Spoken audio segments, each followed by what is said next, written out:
left half of the neck, right? Anteriorly midline, posteriorly this trapezius muscle, right? From the midline, if you start, this muscle is dividing the whole of the neck into two triangles, anterior triangle and posterior triangle. What is this muscle? Sternocleidomastoid, right? It is dividing into anterior triangle and posterior triangle. Now if you look here, the boundaries of the anterior triangle, if you anteriorly midline, posteriorly anterior border of sternocleidomastoid, and the base is formed by lower border of the mandible, and from the angle of the mandible to the mastoid process, one imaginary line, right? So this completes the base. Okay, this is the anterior triangle. Posterior triangle, if you see here, if you look at the posterior triangle, anterior border of the trapezius posteriorly, posterior border of the sternocleidomastoid anteriorly, and the base is formed by upper border of the clavicle. We have cut the clavicle here, right? So if you join here, this is the upper border of the clavicle.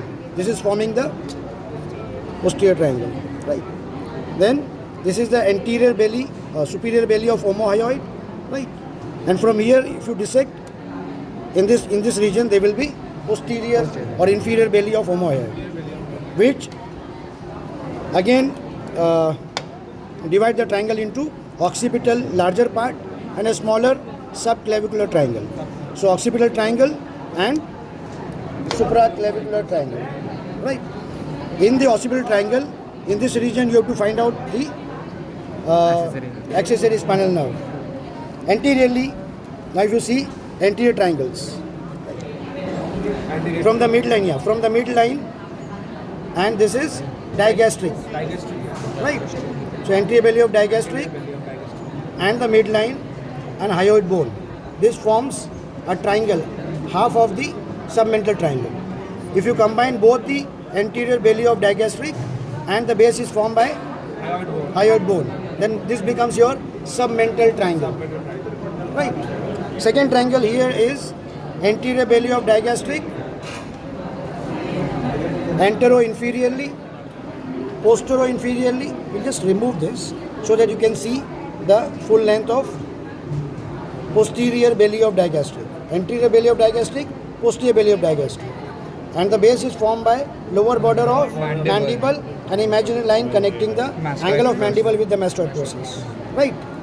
So this becomes your submandibular triangle, also called as digastric triangle. The main content is submandibular gland.